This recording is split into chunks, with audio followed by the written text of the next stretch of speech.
যুক্তরাষ্ট্রের মাটিতে কোনো শিশুর জন্ম হলে সে জন্মসূত্রে মার্কিন নাগরিকত্ব পায়। এই সুযোগ কাজে লাগাতে অনেকেই ভিজিট কিংবা পর্যটক ভিসায় দেশটিতে গিয়ে সন্তান জন্ম দিয়ে থাকেন। এ তালিকায় শীর্ষে ভারতীয়রা। তবে এবার বার্থ ট্যুরিজম বন্ধে কঠোর হচ্ছে যুক্তরাষ্ট্র।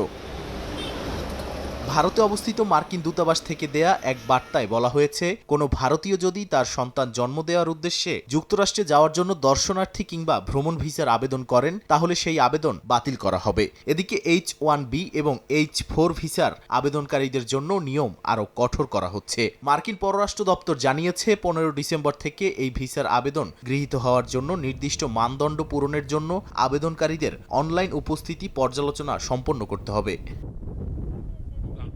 আপনাকেই বলছি, ইন্স্যুরেন্স করলে সিটিতে সুরক্ষা পাবেন নিশ্চিত। এদিকে যুক্তরাষ্ট্রের ভিসা নীতি ও শুল্ক নিয়ে কড়াকড়িতে চীনের দিকে ঝুঁকছে ভারত। চীনা পেশাজীবীদের জন্য ব্যবসায়িক ভিসার প্রক্রিয়া সহজ করছে দেশটি। চীনা টেকনিশিয়ান না পাওয়ায় গত 4 বছরে ভারতীয় ইলেকট্রনিক্স ও সোলার শিল্প প্রায় $15 বিলিয়ন ক্ষতির মুখে পড়েছে। এছাড়া মার্কিন শুল্কচাপ থেকে অর্থনীতিকে বাঁচাতে মরিয়া হয়ে আছে মোদি সরকার। শিল্প খাত দুটিতে লোকসান এড়াতেই নয়াদিল্লি এমন পদক্ষেপ নিয়েছে বলে মনে করছেন বিশ্লেষকরা। দেশটির এমন পদক্ষেপকে স্বাগত জানিয়েছে চীন। নাদিম মারজান, সময় সংবাদ।